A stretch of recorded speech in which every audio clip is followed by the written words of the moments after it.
নমস্কার, লাইভ লেসনে আপনাদের প্রত্যেককে স্বাগত জানাই। আশা করি আপনারা ভালো আছেন, সুস্থ থাকবেন। বন্ধু, আপনাদের কি মনে হয়, একজন শত্রুর থেকে সব সময় দূরে চলে যাওয়া ভালো, নাকি সঙ্গে নিয়ে তাকে অনুসরণ করা, তাকে অবজার্ভ করা উচিত? আজ আলোচনা করব শত্রুকে ব্যবহার করে কিভাবে জীবনে আপনি প্রতিষ্ঠিত হবেন, ধনী হবেন, কিভাবে জীবনে এগিয়ে চলবেন সাফল্যের দিকে। যারা আপনার শত্রু তারা সবসময় কিন্তু আপনার শত্রু নয়। শত্রুর পিঠে পা দিয়ে আপনি যদি জীবনে বড় হতে চান, তাহলে এই ভিডিওটি শর্ট ভিডিও হলেও ভালোভাবে মনোযোগ দিয়ে শুনুন এবং সেটাকে অবজার্ভ করুন নিজের মধ্য থেকে। শত্রুর থেকে সবসময় দূরত্ব বজায় রাখবেন না। হ্যাঁ, মেন্টালি বা ফিজিক্যালি একটা দূরত্ব থাকলেও তাকে পাশে নিয়ে ঘুরুন। তাকে পাশে নিয়ে ঘুরলে আপনি কতগুলো জিনিস বুঝতে পারবেন। যেমন শত্রুরা কীভাবে আক্রমণ করে, আপনি নিজেকে মজবুত করতে পারবেন। আপনার স্কিল, আপনার জ্ঞান, আপনার নলেজ, আপনার কর্মক্ষমতা, মোকাবিলা করার ক্ষমতা, সাহস, সমস্ত কিছু কিন্তু বাড়বে। সুতরাং এই যে শত্রুটা কে? যে আপনার চলার পথে বাধা। এবার এই বাধাটা তো আপনাকে অতিক্রম করতে হবে।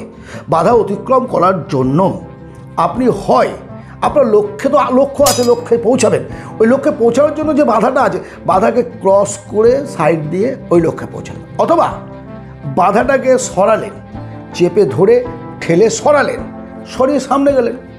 এবার আপনি যখন তার সঙ্গে মেন্টালি যুদ্ধ করবেন, একে কিভাবে এগিয়ে যাব, তখন আইকিউ, আমাদের যে সৃজন ক্ষমতা, সৃজনশীলতা, মস্তিষ্কের চিন্তা শক্তি অনেক গুণ বেড়ে যাবে, অনেক গুণ বাড়বে। আপনি ঠিক তার সঙ্গে মোকাবিলা করতে পারবেন। মোকাবিলা করে আপনি আপনার লক্ষ্যে পৌঁছাতে পারবেন।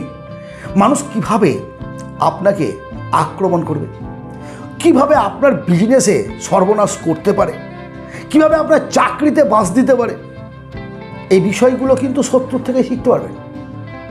অলওয়েজ শত্রুর থেকে মুখ ফিরিয়ে নেবেন না। চেষ্টা করবেন তাদের সামনাসামনি হওয়ার, এবং চেষ্টা করবেন তাকে সঙ্গে রেখে তার থেকে নিজেকে শিক্ষা দেওয়ার এবং নিজেকে উন্নততর করে আগামী দিনে জীবন সংগ্রামের পথে পাড়ি দেওয়ার, লক্ষ্যে পৌঁছানোর, স্বপ্ন সফল করার।